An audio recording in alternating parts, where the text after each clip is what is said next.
Hi guys, welcome to my YouTube channel. और आज इस वीडियो में मैं आपको सिखाने वाला हूँ बैलेंस शीट को फाइनल करने के लिए ऐसे कौन से पॉइंट्स हैं जो कि हमें ध्यान रखने हैं और उन पॉइंट्स को ध्यान में रखकर ही हमें बैलेंस शीट को फाइनल करना है।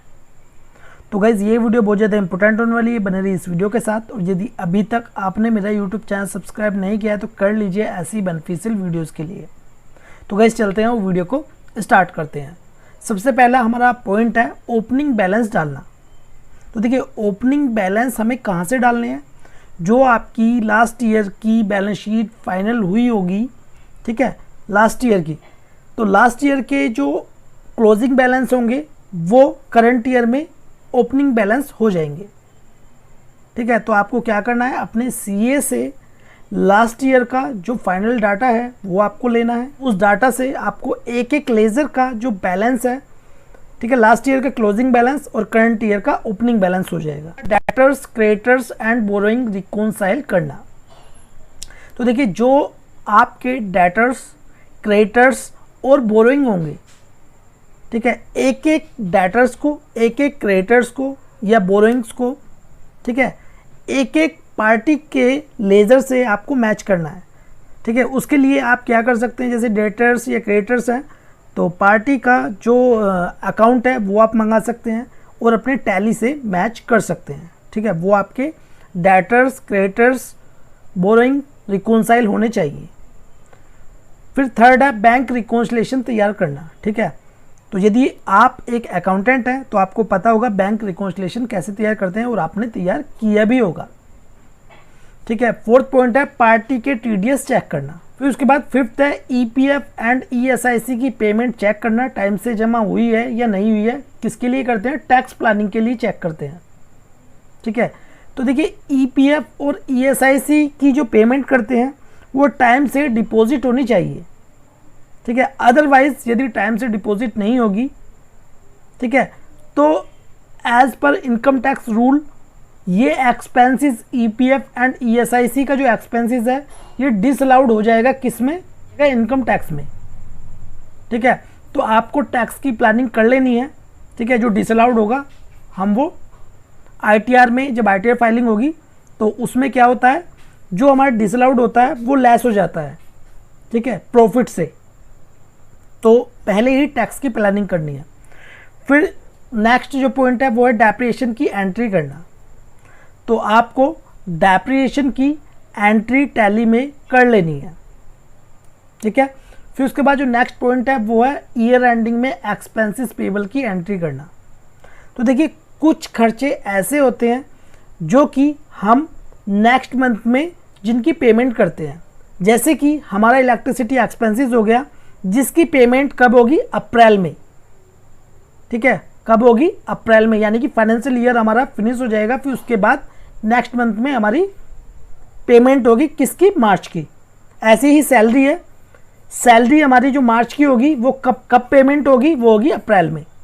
यानी कि ऐसे खर्चे जिनकी पेमेंट हम फाइनेंशियल ईयर एंड होने के बाद करते हैं, ठीक है, तो उनकी हमें एक्सपेंसेस पेबल की एंट्री भी करनी होती है। अब नेक्स्ट जो हमारा पॉइंट है वो है कैश नेगेटिव चेक करना। आपको अपनी बैलेंस शीट में या टैली में कैश को चेक करना है।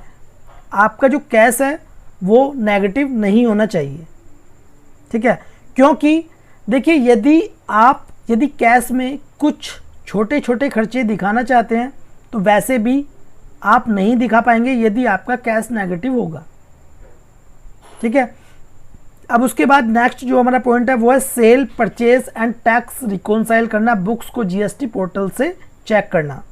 यानी कि देखिए आपकी जो सेल है, सेल का जो आउटपुट है, ठीक है, वो आपको कहाँ से चेक करना है, अपनी बुक्स यानी कि टैली से और जीएसटी पोर्टल से।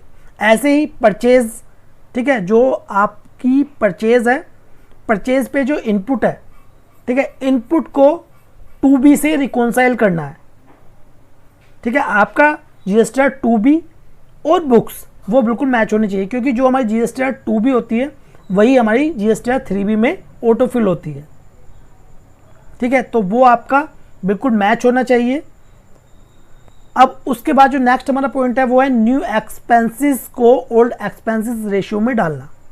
यानी कि जो लास्ट ईयर के जो एक्सपेंसेस होंगे, ठीक है, वो करंट ईयर में उसी रेशो में आपको डालने हैं, यानी कि ऐड करने हैं अपने करंट डाटा में जो आपके लास्ट ईयर के एक्सपेंसेस होंगे, ठीक है, वो आपको चेक कर लेने हैं। फिर उसके बाद जो नेक्स्ट हमारा पॉइंट है वो है एडवांस एक्सपेंसेस की एडजस्टमेंट एंट्री करना, ठीक है। तो जो एडवांस एक्सपेंसेस होते हैं हमारे, उनकी एडजस्टमेंट एंट्री भी की जाती है। अब उसके बाद इनकम टैक्स प्रोविज़न एंट्री करना, ठीक है। तो आपको इनकम टैक्स प्रोविजंस की भी एंट्री आपको करनी है। अब जो नेक्स्ट हमारा पॉइंट है वो है फॉर्म 26A से बुक्स में TDS को चेक करना, ठीक है।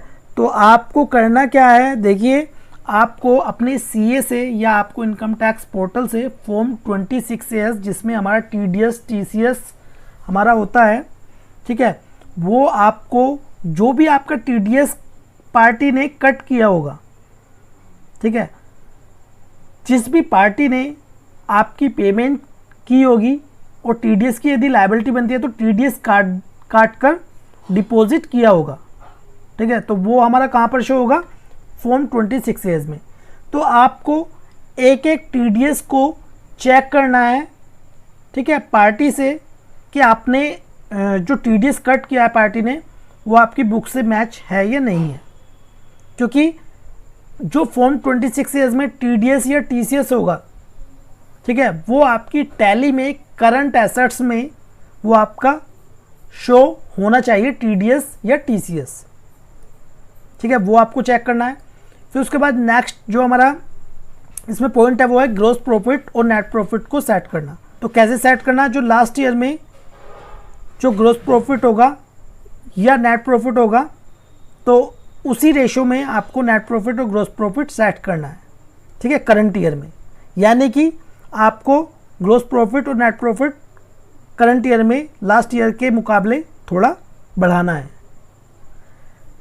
तो जैसे कि मैंने बताया था ऑडिट फी पेबल की एंट्री भी होती है, ठीक है। और एक पॉइंट मैं आपको और बता देता हूँ, जो भी आपके लोन होंगे, ठीक है, जो आपने बिजनेस में लोन लिया होगा, ठीक है, तो उसकी रीपेमेंट जो शेड्यूल होता है हमारा, उसकी भी एंट्री करनी होती है। अब जैसे मान लीजिए किसी लोन की EMI चल रही है, ठीक है, वो बैंक से भी कट हो रही है, आपने वो लोन में भी डाल दी, लेकिन जो हमारी EMI होती है उसमें इंटरेस्ट भी इंक्लूड होता है और प्रिंसिपल अमाउंट भी होती है, यानी कि दोनों मर्ज होके तब हम पेमेंट करते हैं, ठीक है, यह हमारी बैंक में होती है। तो आपको करना क्या है, आपको रीपेमेंट शेड्यूल लेना है लोन का। कहाँ से मिलेगा, बैंक से। तो उसमें प्रिंसिपल अमाउंट और इंटरेस्ट अमाउंट चेक करनी है और उसके अकॉर्डिंग ही आपको एंट्री पास करनी है, ठीक है। जो प्रिंसिपल अमाउंट होगा वो लोन में जाएगा और जो इंटरेस्ट की अमाउंट होगी वो बैंक चार्जेस या बैंक इंटरेस्ट में जाएगा, ठीक है।